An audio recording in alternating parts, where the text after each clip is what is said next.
the luck is created.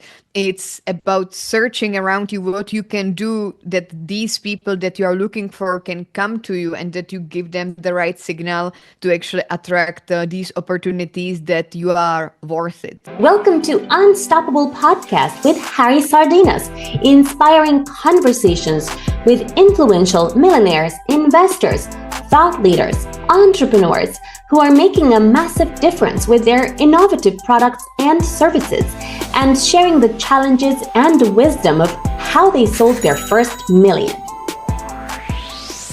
How you manage that ego that we all have as entrepreneur, right? And how you build leadership into the team. Yes. So with entrepreneurship comes big responsibility, right? It's like actually having a baby or having also a family, that you are not actually alone.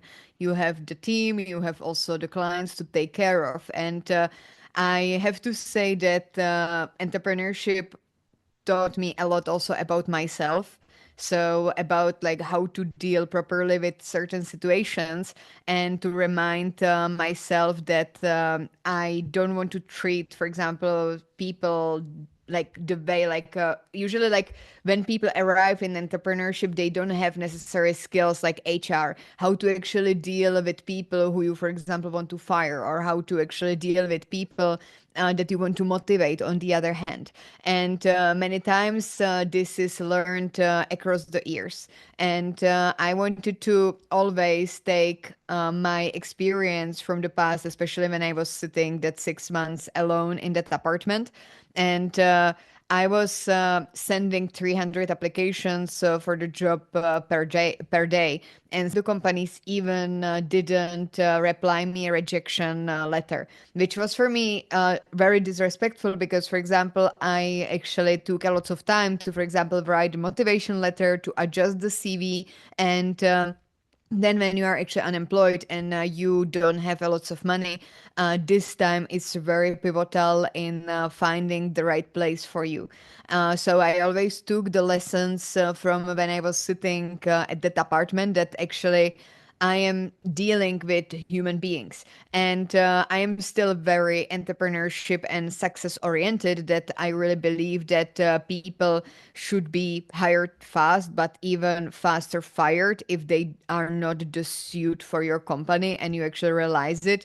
Many entrepreneurs, sometimes they just leave them in the company because they don't want to. Like they don't want to actually be in that situation of like firing someone. I believe in success, in like a cultural fit and all of these things. So we even like fire sometimes faster than we actually hire. But on the other hand, we always do it with empathy and towards the person's value, and like to actually, like, I always remember myself sitting there. And this is also about the leadership, to also support the people who are with you on the board, because you are the leader, and you need to be really strong in the situations when usual people would actually step back. And there are female leaders that I look up to. There are many cases like that. I am, for example, inspired. I read a lot of books, but majority of the times entrepreneurs are still currently male, because entrepreneurship is male dominated. Therefore, like Mm-hmm. growing up and, for example, like looking at some entrepreneurs, many times it was really like Robert Kiyosaki, Tony Robbins, Wim Hof, and like usually like really men entrepreneurs rather than female. And then you actually realize when you are a female entrepreneur, like scaling and being successful, that there are actually no frameworks that you can actually sometimes follow, because we as a women are just different than men. And we need to, right now, I believe, in 2026, in 21st century, we need to find our way how we really do the business, because we do the business differently. As I also told you about my values and like what is my 5-step framework of success, you can see there a lot of health, a lot of family, a lot of connection, common sense, intuition, which most probably men will not tell you like this, because they are just different. They are more like really like action oriented, success oriented, because this is also how men are in society built. Men have the success as their nature, they need to provide, whereas woman is usually the embodied energy. She's usually the intuition of the family. And it doesn't mean that we as a women are bad in entrepreneurship. We just do the entrepreneurship different.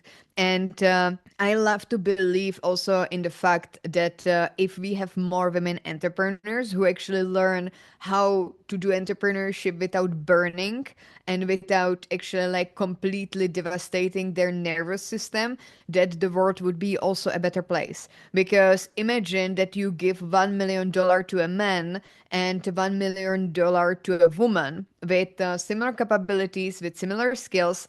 They would do completely different thing with $1 million, because woman would actually take, for example, the proportion of this, and she would, for example, put it on fighting the hunger. She would give it to the homeless people, because we are just more empathic, and we believe that like if you actually receive, you should also give. Whereas men would immediately think, how can I actually now get like 10 million? Like where should I actually invest, in which stocks, in which things? And this is also me. I also invest in stocks, in commodities, in like real estate, etc. But still, like the common sense and the natural behavior is somewhere else. And it took me some time to actually doing entrepreneurship as a man and start to really listening to my body, and to use, for example, my creativity, my biggest advantage. I met with Harry actually in the PropTech event, and like you could really see like how also entrepreneurship, just like looking, for example, and at our stand is different. Like I really love to embody the colorful, the playful, the creative, and our stand And was the it drew my most attention.